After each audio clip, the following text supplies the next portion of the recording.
Assalamualaikum warahmatullahi wabarakatuh. Alhamdulillahirabbil alamin. Allahumma salli ala Sayyidina Muhammad wa ala ali Sayyidina Muhammad. Hari ini kita akan menceritakan kisah tentang Rasulullah sallallahu alaihi wasallam dan para sahabat radhiyallahu anhum. Sebelum kita menceritakan kisah ini, jangan lupa di-subscribe, like, komen dan share konten ini. Kisah tentang Rasulullah sallallahu alaihi wasallam membagi-bagikan harta dan bagaimanakah cara pembagiannya.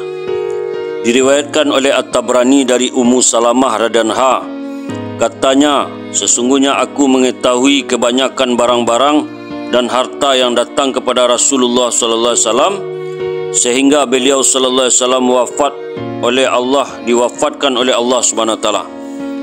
Pada suatu awal malam, sebungkus uang sebanyak 800 dirham datang kepada Rasulullah SAW bersama sepucuk surat. Lalu Rasulullah SAW mengirimkannya kepadaku dan pada malam itu adalah giliran Rasulullah SAW bermalam di rumahku. Beliau SAW datang ke rumahku selepas waktu Isya.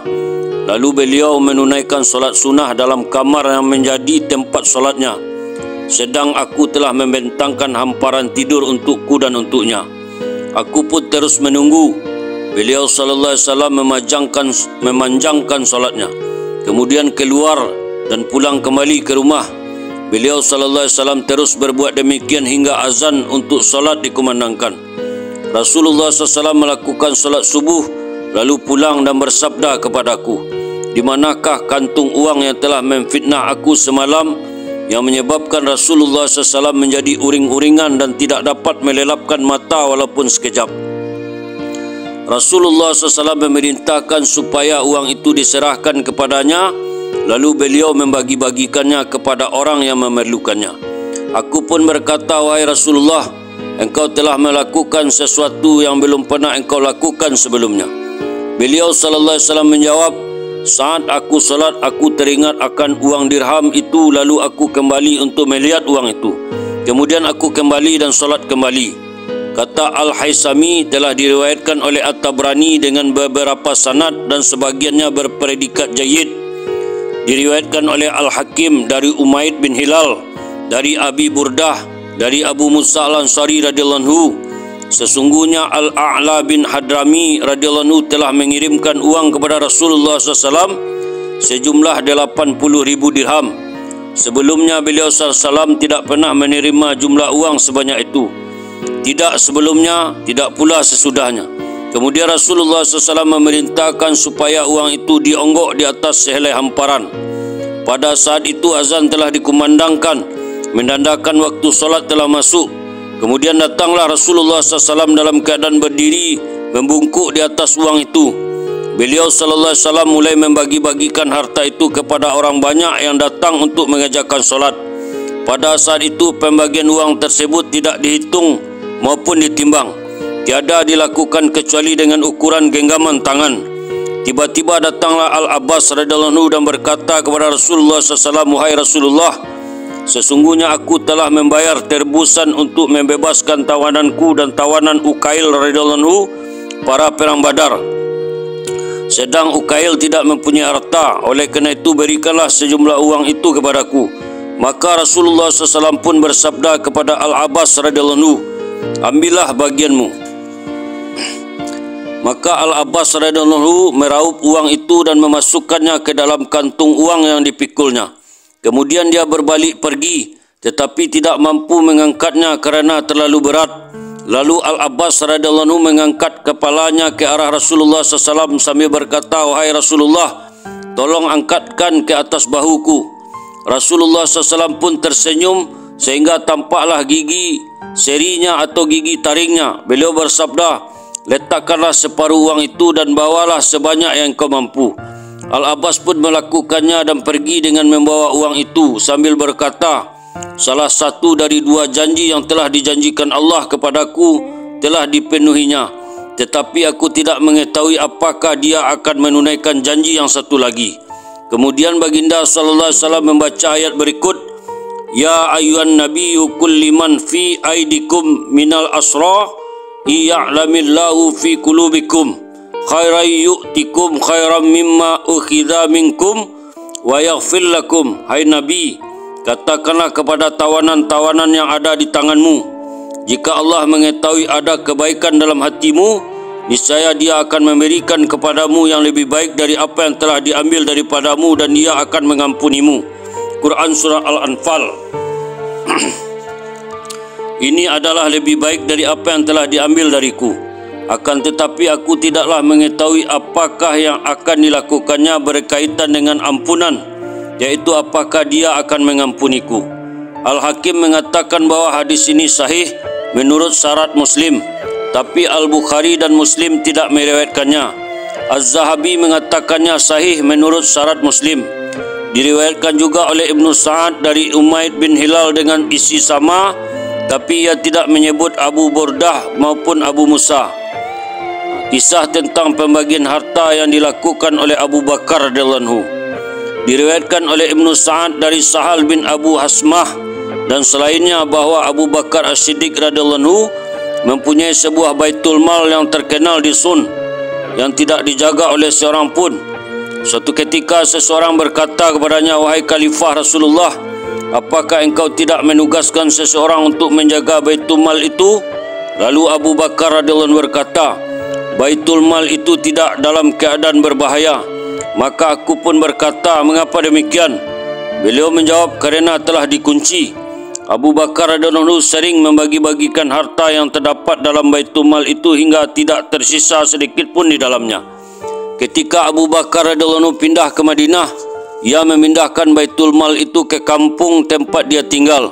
Suatu ketika telah datang harta yang banyak dari tambang-tambang di Kabaliyah dan Juhainah, sedang sebuah tambang Bani Sulaim telah dikuasai pula pada masa pemerintahan Khalifah Abu Bakar radhiyallahu anhu, dan zakat dari tambang tersebut juga rutin dibawa kepada Abu Bakar radhiyallahu anhu. Kemudian Abu Bakar menyimpan semua harta itu di dalam baitul mal. Ia sering membagi-bagikan harta itu kepada orang banyak, sepotong demi sepotong emas atau perak, sehingga setiap 100 orang menerima pembagian sekian dan sekian. Ia membagi-bagikan harta itu dengan adil, baik kepada seorang hamba maupun orang yang merdeka, lelaki ataupun wanita, anak-anak atau dewasa. Ia juga membeli unta, kuda dan senjata, kemudian dipergunakannya di jalan Allah. Pada 1 tahun, beliau membeli kain-kain berselimut yang didatangkan dari daerah pedalaman dan membagi-bagikannya kepada para janda di kota Madinah pada musim dingin. Tatkala Abu Bakar radhiyallahu anhu meninggal dunia dan telah dikebumikan, Umar bin Al-Khattab radhiyallahu anhu memanggil orang-orang yang dipercaya dan membawa mereka masuk ke dalam baitul mal itu dengan beberapa sahabat, di antaranya Abdurrahman bin Auf, Utsman radhiyallahu anhu dan selainnya. Mereka membuka baitul mal itu, maka mereka tidak mendapati 1 dinar pun maupun 1 dirham di dalamnya. Ketika selai karung dikibaskan, barulah ditemui 1 dirham. Oleh kerana itu mereka memohon rahmat Allah Subhanahu wa taala bagi Abu Bakar radhiyallahu anhu yang begitu adil dan seksama dalam pembagian harta baitul mal, sehingga tidak ada yang tersiksa di dalam baitul mal itu. Sejak zaman Rasulullah SAW, ada seorang lelaki di Madinah yang bertugas sebagai tukang takar, dan lelaki itu juga bertugas menakar harta yang pernah ada di masa Abu Bakar radhiyallahu anhu. Maka tukang takar itu ditanya, berapakah jumlah harta yang pernah sampai ke tangan Abu Bakar? Beliau menjawab 200.000 dirham. Diriwayatkan oleh Ahmad di dalam kitab Al-Ghuzun dari Ismail bin Muhammad bahawa Abu Bakar radhiyallahu anhu telah membagi-bagikan harta dengan sama rata di kalangan orang banyak. Maka Umar radhiyallahu anhu berkata kepadanya, "Wahai Khalifah Rasulullah, engkau menyamaratakan pembagian harta antara sahabat-sahabat yang pernah turut serta dalam perang Badar dengan orang-orang selain mereka." Abu Bakar menjawab, "Sesungguhnya dunia ini hanyalah perbekalan, dan sebaik-baik bekal adalah yang sedang-sedang saja. Sedangkan kelebihan mereka para ahli Badar adalah dalam ganjaran-ganjaran amal mereka." Di dalam riwayat Abu Ubaid dari Yazid bin Abu Habib dan yang lainnya bahawa Abu Bakar radhiyallahu telah diingatkan supaya membeda-bedakan orang banyak dalam pembagian harta. Maka beliau menjawab, "Kelebihan mereka itu terletak di sisi Allah. Adapun dalam urusan maisah, maka kesamarataan dalam pembagiannya adalah suatu kebaikan. Di dalam riwayat Al-Baihaqi dari Aslam katanya, setelah Abu Bakar radhiyallahu anhu dilantik menjadi khalifah, beliau menyamaratakan orang-orang dalam pembagian harta yang datang kepadanya. Maka dinasihatkan kepadanya, wahai khalifah Rasulullah, bukankah lebih baik jika engkau mendahulukan orang-orang Muhajirin dan Ansar? Abu Bakar menjawab, apakah aku akan menukar keutamaan mereka sebagai suatu barang dagangan? Adapun dalam masalah penghidupan ini, maka kesamarataan dalam pembagiannya adalah lebih baik daripada melakukan pilih kasih, mengutamakan suatu pihak dari pihak yang lainnya. Dari Umar bin Abdullah, seorang bekas budak milik Gufrah, katanya, pertama kali Abu Bakar radhiyallahu anhu membagi-bagikan harta, maka Umar bin Al-Khattab radhiyallahu anhu berkata kepadanya, berikan kelebihan kepada orang-orang Muhajirin yang lebih dahulu memeluk agama Islam dan orang-orang yang lebih dulu berkorban untuk agama. Maka Abu Bakar radhiyallahu anhu pun berkata, apakah aku akan menukar keislaman mereka yang lebih dulu itu sebagai suatu barang dagangan? Lalu Abu Bakar radhiyallahu anhu membagi-bagikan harta itu dengan sama rata tanpa melebihkan seseorang dari orang lain. Diriwayatkan juga oleh Al-Baihaqi, Ibnu Abi Saibah, Al-Bazar dan Hasan bin Sufyan radhiyallahu anhu dari Umar Maula Gufrah katanya, ketika Rasulullah SAW wafat, datanglah harta dari Bahrain ke Madinah. Maka Abu Bakar radhiyallahu anhu berkata kepada orang banyak, barang siapa yang mempunyai piutang dengan Rasulullah SAW ataupun beliau SAW mempunyai janji dengannya, hendaklah dia bangun dan mengambil harta ini. Maka Jabir radhiyallahu anhu bangun dan berkata, sesungguhnya Rasulullah SAW telah bersabda kepadaku, sekiranya datang kepadaku harta dari Bahrain, aku akan memberimu sebanyak ini dan ini. 3 kali Jabir mengedukan tangannya. Lalu Abu Bakar berkata kepadanya, bangunlah dan ambillah dengan tanganmu. Jabir pun mengambil harta itu dan ternyata jumlah yang diambilnya sebanyak 500 dirham. Abu Bakar radhiyallahu anhu berkata, hitung dan berilah untuknya Jabir sebanyak 1000 dirham lagi. Kemudian Abu Bakar radhiyallahu anhu membagi-bagikannya kepada orang banyak sebanyak 10 dirham untuk setiap orang dan berkata, sesungguh ini adalah janji Rasulullah SAW kepada orang banyak. Pada tahun berikutnya datanglah harta yang lebih banyak dari sebelumnya. Maka Abu Bakar radhiyallahu anhu membagi-bagikannya kepada orang banyak sebanyak 20 dirham untuk setiap orang. Setelah itu masih tersisa sedikit, maka ia membagi-bagikan sebanyak 5 dirham kepada setiap orang pelayan. Ia berkata, sesungguhnya kalian mempunyai pelayan-pelayan yang berkhidmat untuk kalian dan bekerja untuk kalian. Oleh kerana itu aku memberikan jumlah yang lebih kepada mereka. Beberapa orang berkata kepada Abu Bakar radhiyallahu anhu, sebaiknya engkau memberikan kelebihan kepada sahabat-sahabat Muhajirin dan Ansar kerana mereka lebih dahulu berkorban untuk agama dan kedudukan mereka di sisi Rasulullah SAW. Maka Abu Bakar radhiyallahu anhu berkata, ganjaran mereka adalah tanggungan Allah. Sesungguhnya dalam urusan ma'isyah, penghidupan dunia ini, kesamarataan dalam pembagiannya adalah lebih baik daripada melebihkan seseorang dari yang lain. Abu Bakar radhiyallahu anhu menjalankan cara pembagian yang sama di sepanjang pemerintahnya. Lalu ia menceritakan hadis itu sebagaimana akan disebutkan di depan.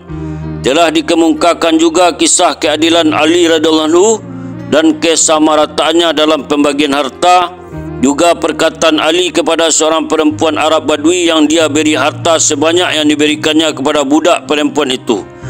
Perkataan Ali adalah, aku telah meneliti kitab Allah Azza wa Jalla, maka tidak kulihat di dalamnya kelebihan anak-anak Nabi Ismail atas anak-anak Nabi Ishaq alaihissalam. Alhamdulillah, itulah kisah tentang Rasulullah SAW dan para sahabat. Semoga menjadi pelajaran yang berharga bagi kita dan kita siap mengamalkan dan menyampaikan. Kita tutup dengan doa, subhanallah wa bihamdihi, subhanallah Allah wa bihamdika, ashhadu an la ilaha illa anta astaghfiruka wa atubu ilaik. Assalamualaikum warahmatullahi wabarakatuh.